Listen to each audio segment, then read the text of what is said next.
Saludos amigos, gracias por la amabilidad de la compañía. Desde que se convirtió en potencia mundial, Estados Unidos nunca había tenido una situación como la que tiene ahora. Siempre fue una potencia en ascenso. Hoy en día es todo lo contrario. Es una potencia en declive. Pierde terreno con el paso del tiempo. Y yo diría que los principales enemigos de Estados Unidos hoy en día no son ni Rusia ni China. El principal enemigo de Estados Unidos son sus contradicciones internas, que se van tornando cada vez más irreconciliables. Hoy en día, para los demócratas, el objetivo fundamental, ellos así lo proclaman, es evitar a toda costa que Donald Trump llegue a la Casa Blanca. Eso se declara como un objetivo patriótico. Y todo está centrado en esa meta. Es como si se tratara de un problema existencial. Y lo mismo proclama Donald Trump. El Estado profundo me quiere muerto, si fuera necesario, para evitar mi triunfo en las elecciones. Y lógicamente de una pelea de ese tipo, de una pelea a muerte, usted no puede esperar nada bueno. Lo lógico es que ese proceso se siga profundizando. Y déjeme decirle que lamentablemente lo más seguro es que como resultado de las próximas elecciones ese problema siga ahí latente, probablemente con más fuerza todavía. Contra Donald Trump se han utilizado todas las herramientas al alcance. Recuerden ustedes, inmediatamente después de las elecciones, lo sometieron al escarnio de los medios de comunicación. Se organizó una investigación en la Cámara de Representantes, se escucharon testimonios y todo eso se transmitió directo y en vivo en horario de máxima audiencia al público estadounidense. Se excluyó a Donald Trump de todas las redes sociales, absolutamente de todas las redes sociales.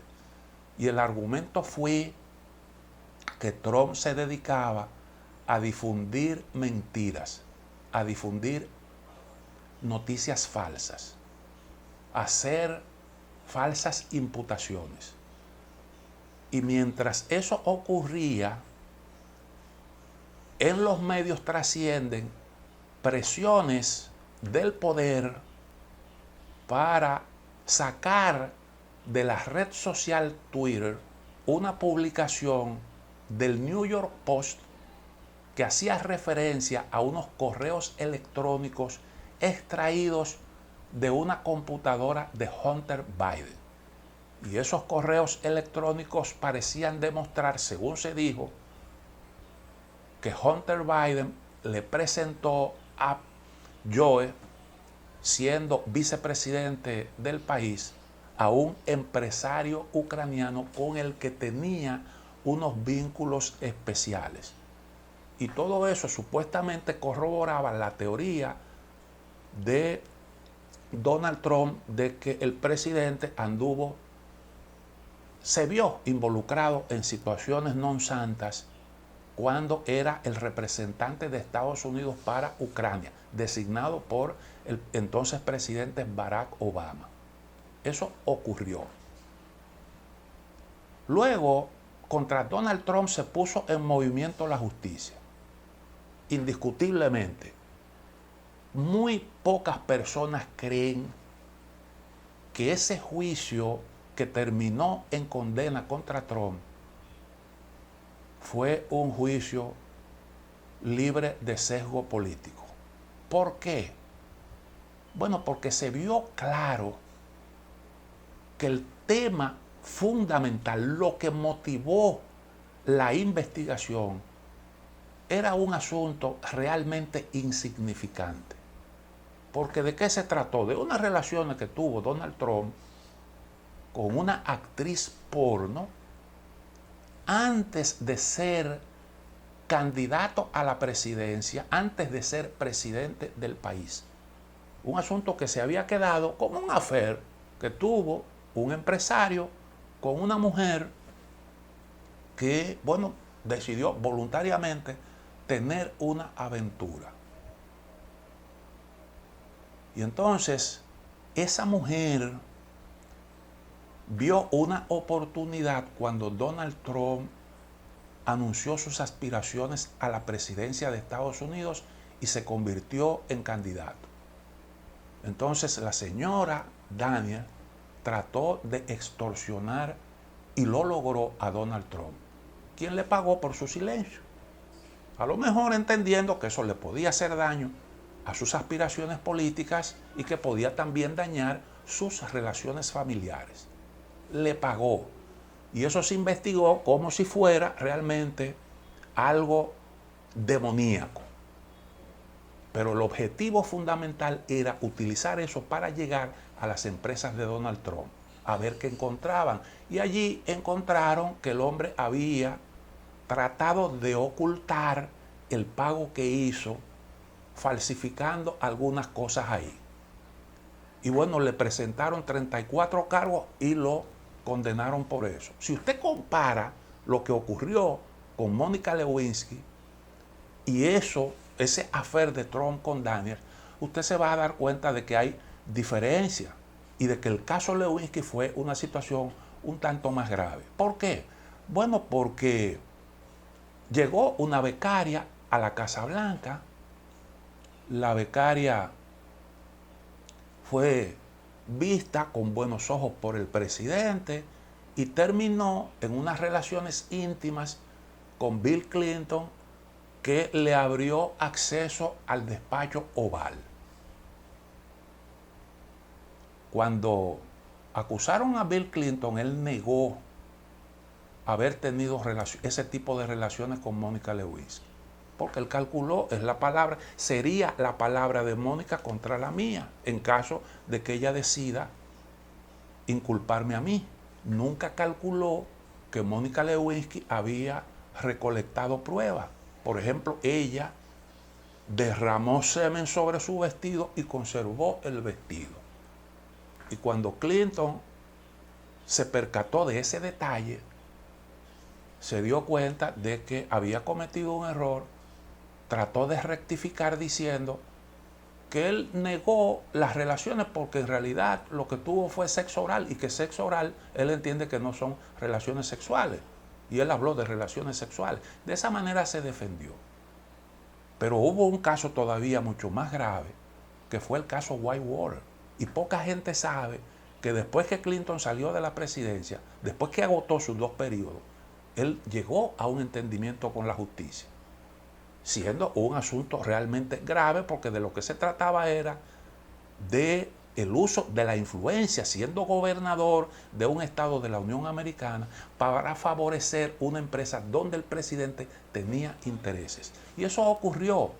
Y sin embargo, eso tuvo una solución distinta. En el caso de Donald Trump, el manejo ha sido tratar de hundirlo con la ayuda de estos recursos judiciales. A lo mejor hay algún tipo de fundamento para sentar en el banquillo de los acusados a Donald Trump, pero no hay dudas de que hay un sesgo político en todo esto. Y eso se ha utilizado también, ese mecanismo, contra Donald Trump. Yo hablaba del tema mediático y Trump incluso se vio en una situación tan difícil que hasta Fox News, que tenía cierta proclividad al trumpismo, se distanció de él. Se distanció de él y fue parte del esfuerzo que se hizo en su contra. Bueno, pues todos esos intentos fallaron, incluso hasta un magnicidio, que todavía no se sabe cuáles son las causas, pero que mucha gente lo valora en el contexto que ha vivido la sociedad estadounidense. Fíjense que es un asunto tan grave que el propio Donald Trump decidió que había un poco que bajar las tensiones, bajar la crispación política. Esa convención del Partido Republicano pudo perfectamente ser una especie de hora santa. Y el partido convirtió ese evento en una gran fiesta, en un gran espectáculo. Pero de todos modos, todavía el nivel de crispación sigue estando al máximo. Entonces viene una conspiración contra Joe Biden, porque obviamente lo que pasó con Biden fue el resultado de una conspiración. Como Biden se mantenía siempre rezagado en las encuestas por demasiado tiempo, y como hubo una serie de factores que fortalecieron el posicionamiento de Trump, entonces la conclusión fue, bueno, este hombre no garantiza el triunfo, no está en capacidad de hacer ese trabajo que nosotros buscamos, de evitar que Donald Trump llegue a la Casa Blanca. ¿Por qué? Bueno, porque es demasiado lo que está en juego aquí. Y son muchos los intereses que están detrás de esta competencia a muerte. Decidieron echar a un lado al presidente Biden. Lo presionaron después del asunto del debate que habían arreglado convenientemente unos meses antes de lo que normalmente se estila en Estados Unidos. Y Joe Biden se dio cuenta de que con esa presión, con esa resistencia a su candidatura, él no podría hacer jamás el trabajo, no podría tener un buen desempeño electoral. Y efectivamente se hizo a un lado. Pero le echó al sancocho uno de aquellos. Fíjense que Joe Biden primero se dirigió a la nación como presidente del país y después emitió un mensaje a través de las redes sociales que fue en el que él anunció su apoyo a la vicepresidenta Kamala Harris. Yo entiendo que esa fue su venganza por lo que le hicieron a él. No porque él estaba convencido de que Harris fuera la mejor opción, sino como una forma de devolverle el golpe a aquellos que querían que Biden se comprometiera con un proceso en el que se pudiera escoger un candidato distinto que acomodara al establishment estadounidense y que estuviera en las mejores condiciones para dar la batalla político-electoral. Y Biden devolvió el golpe inclinándose por Kamala Harris. Ahí no hubo nada que hacer frente a eso. ¿Por qué? Bueno, porque Biden ya había ganado las primarias y esos delegados que fueron escogidos, la inmensa mayoría, respondían a él. Él fue que ganó ese proceso. Y bueno, con esa influencia, difícilmente se podía entrar en un pulseo con el hombre que ya había sido desplazado sin que eso se reflejara en los resultados de las elecciones. Y no hubo nada que hacer.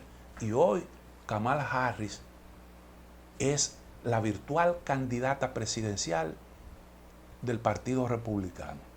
¿Es Kamala Harris realmente la figura que puede hacer ese trabajo de cerrarle el paso a Trump, de ganar las elecciones? Habría que verlo. No estoy convencido de eso. Porque se supone que la opción debía ser una figura capaz de provocar, de conseguir algún tipo de grieta dentro de las filas del trumpismo. Kamala Harris no garantiza eso, al contrario. Es una mujer descendiente de un negro jamaiquino y de una mujer de ascendencia india. El voto duro del trumpismo está entre los anglosajones y entre los que profesan cierta religión. Y ese grupo está compacto y la escogencia de Kamala Harris produce el efecto de compactar aún más esas fuerzas trumpistas. Eso en primer lugar. Kamala Harris tampoco garantiza el respaldo del todopoderoso lobby judío. Porque recuerden ustedes que ella fue un compromiso de Biden con el ala progresista del Partido Demócrata. Biden es un hombre conservador. Por eso Barack Obama, que dicen que es un hombre del ala liberal del Partido Demócrata, lo escogió justamente por eso. Porque para equilibrar la balanza tenía que escoger como un compañero de boleta electoral cuando ganó las elecciones a un hombre conservador. Y ese fue Joe Biden. Entonces Biden hizo un compromiso ahora inverso. El conservador le da el respaldo, lleva como acompañante a Kamala Harris, representante del sector liberal demócrata. Y ese sector no garantiza el respaldo del lobby judío. Lo dijo un ex embajador de Israel recientemente, que esa escogencia pone en manos de Trump a los integrantes del bloque de ascendencia judía. Ese es otro factor que opera en contra de las aspiraciones de Kamala Harris, que tampoco ha hecho una buena labor como vicepresidenta. Ella siempre estuvo por debajo en las encuestas del propio Biden.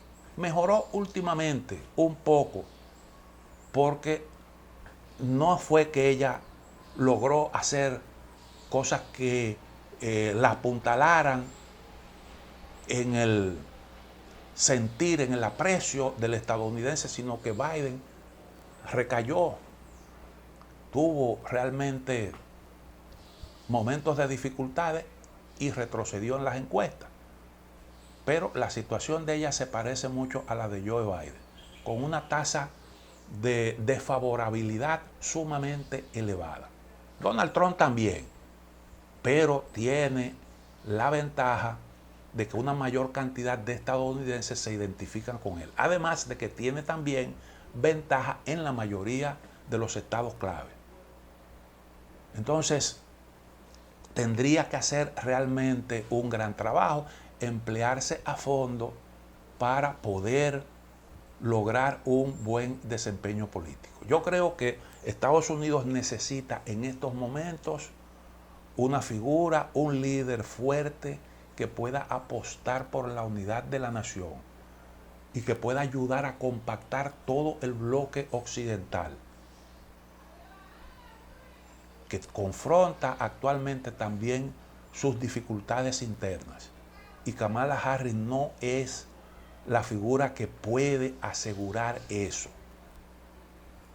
Realmente sería más de lo mismo. Y entonces, apostar por Kamala Harris fue realmente, como dicen hoy en día, tirar los dados sobre la mesa. Una especie de aventura política. Luego el Partido Demócrata en lo adelante estará caminando por un sendero totalmente desconocido y sin nada seguro.